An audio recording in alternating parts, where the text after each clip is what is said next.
ఆంధ్ర తెలంగాణలో తక్కువ ఫీజులతో high quality results ఇస్తున్న ఏకైక సంస్థ తిరుమల్ ఐఏఎస్ ఇన్స్టిట్యూట్. మచిలీపట్నంలో హైటెన్షన్ వాతావరణం నెలకొంది. పేర్ని నాని ఇంటి వద్ద ఉద్రిక్తత పరిస్థితులు తలెత్తాయి. లడ్డూ వివాదంలో పవన్ పై పేర్ని నాని అనుచిత వ్యాఖ్యలు చేశారంటూ జనసేన శ్రేణులు ఆగ్రహం వ్యక్తం చేస్తున్నాయి.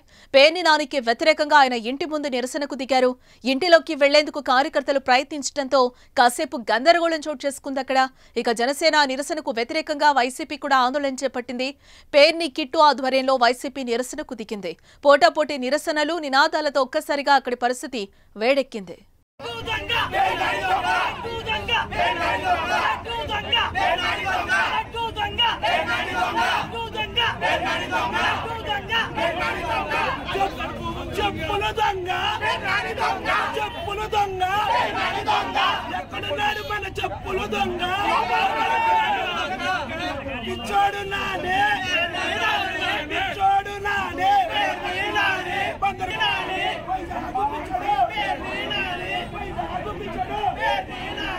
తిరుమల లడ్డు కల్తీపై బుధవారం వైసీపీ నాయకులు మీడియా సమావేశం ఏర్పాటు చేశారు.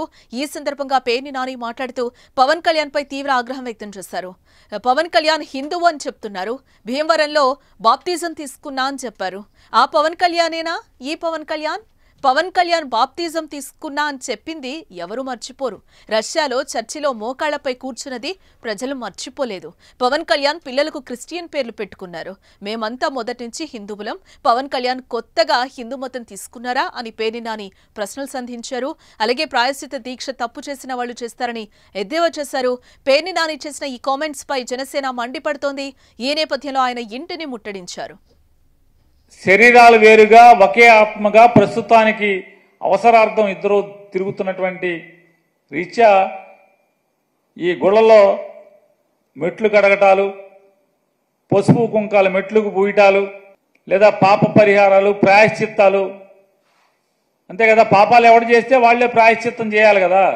కదండి, భీమవరంలో బ్యాప్టిజం తీసుకున్నానని చెప్పారు. వారేనా పవన్ కళ్యాణ్ గారు? ఆ పవన్ కళ్యాణ్ గారు, ఈ పవన్ కళ్యాణ్ గారు ఒకళ్ళేనా? ఆ మధ్య ఎప్పుడో ఒక ముస్లిమ్స్ ఇంట్లో టోపీ పెట్టుకుని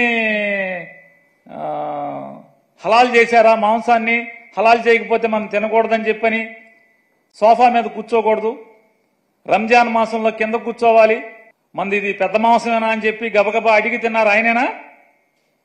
పెద్ద మొక్కలని చెప్పి అడిగి తిన్నారు. ఆయనేనా ఈ పవన్ కళ్యాణ్ గారు? జనం మర్చిపోరు ఏది కూడా. పవన్ కళ్యాణ్ గారు, మీరు బ్యాప్టిజం తీసుకున్నానని చెప్పి మీరు చెప్పింది ఎవరు మర్చిపోరు. నాకు మతం లేదు, కులం లేదని చెప్పినా మీరు ఎవరు మర్చిపోరు.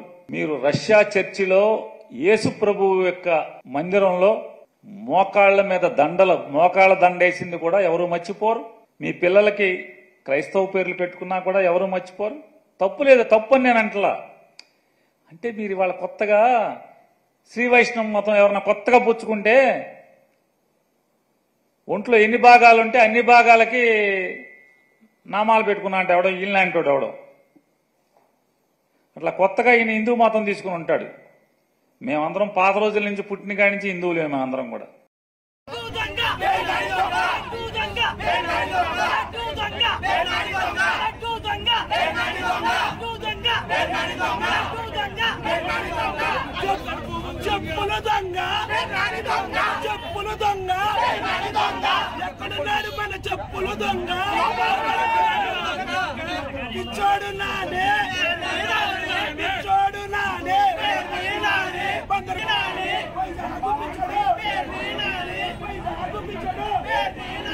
ప్రశ్నిస్తానే ఉంటాం. మీ చిల్లరగాళ్లతో, చెంచాగాళ్లతో తాగబోయించి మా ఇంటి ముందుకి నా దిష్టి బొమ్మ తీసుకొచ్చో, లేకపోతే డౌన్లు కొట్టిస్తేనో, లేకపోతే గుడివాడలో నా కారు మీద రాళ్లు వేయిస్తేనో తగ్గేది లేదు, ఆగేది లేదు. పవన్ కళ్యాణ్ గారికి గట్టి చేతనైతే, చిత్తశుద్ధి ఉంటే, నికార్సైన రాజకీయ నాయకుడు అయితే మంచిగా పరిపాలన చేయి. ప్రజలకు ఇచ్చిన మాటలు ఏమిచ్చారో ఆ మాటలు నిలబెట్టుకోండి, హామీలు నిలబెట్టండి, స్టీల్ ప్లాంట్ ని కాపాడండి, రైల్వే జోన్ తీసుకురండి, ఇట్లాంటి బోల్డ్ని చేయండి.